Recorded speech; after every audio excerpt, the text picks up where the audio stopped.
صباح الخير. النهاردة بنكمل شرح Part 2 من زمن المضارع المستمر.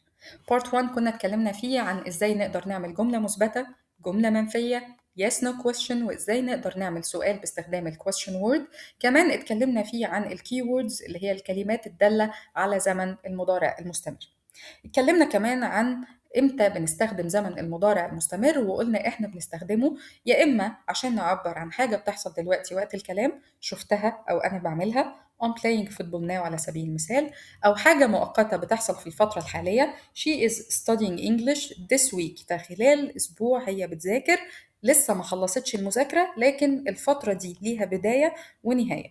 واتكلمنا ان احنا ممكن نستخدمه عشان نعبر عن ترتيبات مؤكده لسه هتحصل في المستقبل، وقلت لكم ان احنا هنشرحها في بارت منفصل عشان عليها نقط كتير لازم ناخد بالنا منها. فيلا بينا نبدا. في البدايه نراجع ازاي بنكون الجمله المثبته في زمن المضارع المستمر، وحفظنا من بارت 1 ان هي بتتكون من subject verb to be verb مضاف له ing. subject او subject pronoun يعني ممكن اقول احمد او احط مكانه الضمير he.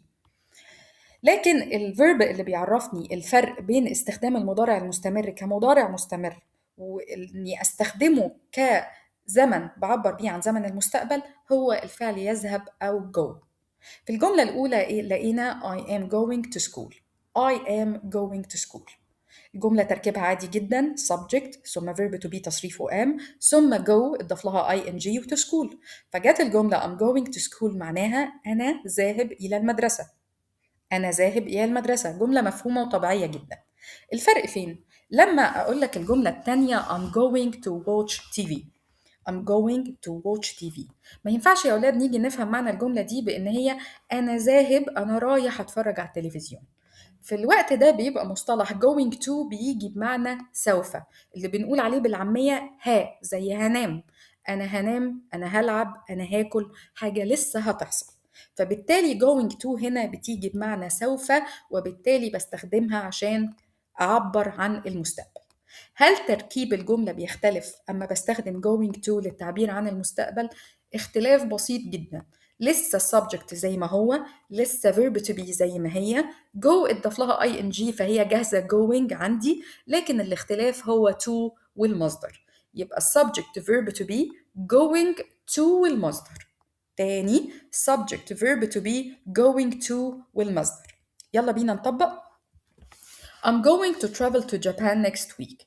سوف أسافر إلى اليابان الأسبوع الجاي. تركيب الجملة I خلاص subject pronoun، بعدين خد من verb to be am، going to اتحطت كمصطلح، وبما إني لقيت ال preposition أو حرف الجر to فبيجي بعده verb في المصدر بدون أي إضافات في ال infinitive form. travel جت من غير أي إضافة. على نفس المثال she's going to watch TV tonight، وخلاص احنا قلنا هنا going to جت بمعنى سوف، هي هتشوف التلفزيون بالليل، يبقى to جه بعدها verb في المصدر بدون أي إضافة. we're going to visit our cousin next month، احنا هنزور ابن عمنا الشهر الجاي، وvisit عندي جت بدون أي إضافات. طيب ايه العلامات اللي تعرفني ان going to في الجملة دي معناها سوف مش معناها ذاهب إلى؟ قال لك 3 علامات تقال شوية، يلا بينا نركز فيهم. أول حاجة بنقول عليها future prediction with evidence. تاني future prediction with evidence بمعناها التوقع ومعايا في إيدي دليل ملموس. أنا هتوقع المستقبل وفي إيديا دليل ملموس. بمعنى إيه؟ يعني أنا متأكد من إن الحاجة دي هتحصل. Look at the clouds, it's going to rain. Look at the clouds, it's going to rain. أعرف إزاي إن going to اللي ظاهرة عندي في الجملة معناها سوف؟ إني لقيت كلمة look في الأول. شوف السماء لونها غامق جدا، فبالتالي هتمطر، سوف تمطر. يبقى look at the clouds it's going to rain. انظر إلى السحاب إنها سوف تمطر. تمام؟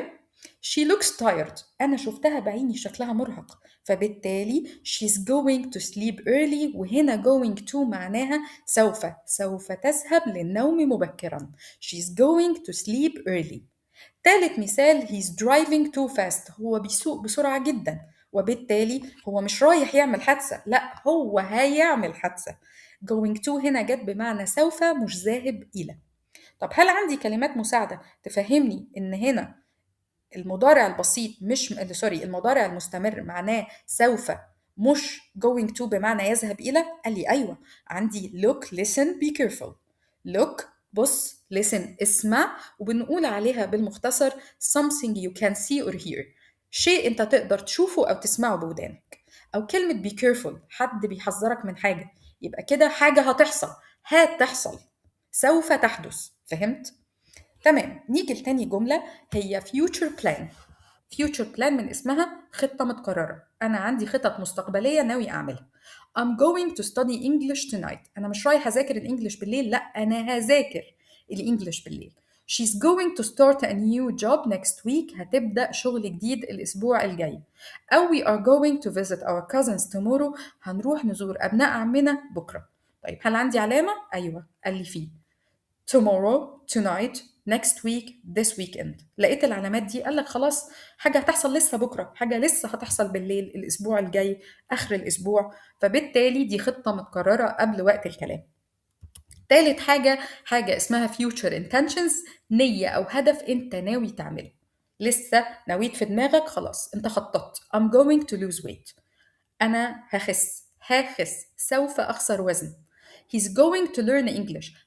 هو هيتعلم إنجليش لسه. They are going to save money. هيحوشوا فلوس. خلاص كده يبقى أنا عندي 3 علامات بتعلمني إنه أنا المضارع المستمر اللي ظاهر قدامي جاي بمعنى سوف في الجملة، بيعبر عن المستقبل. أول حاجة prediction with evidence، أنا في إيدي دليل. تاني حاجة عندي future plan، عندي خطة. تالت حاجة future intentions اللي هي هدف.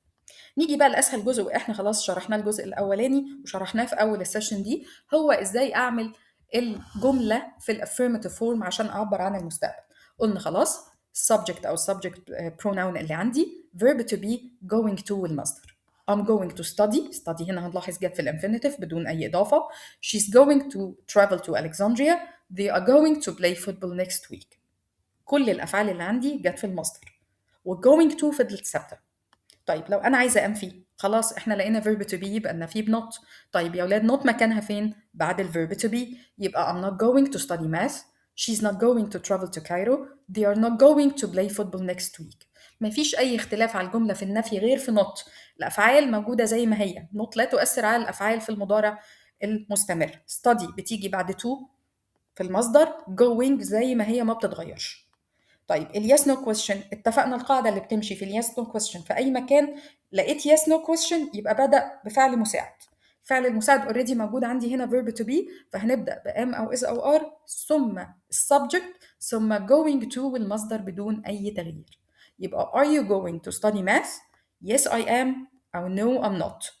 وقلنا شرحنا في part 1 ان yes I am او no I'm not دي بنسميها الإجابة المختصرة. حابب تكتب الإجابة الطويلة ركز في تصريف الفعل. هنقول yes I'm going to study math أو no I'm not going to study math. اتفقنا إن لقيت no بحط not، لقيت no بحط not. تاني مثال عندي هيبقى is she going to travel to Cairo؟ yes she is no she is not. أو yes she's going to travel to Cairo no she's not going to travel to Cairo.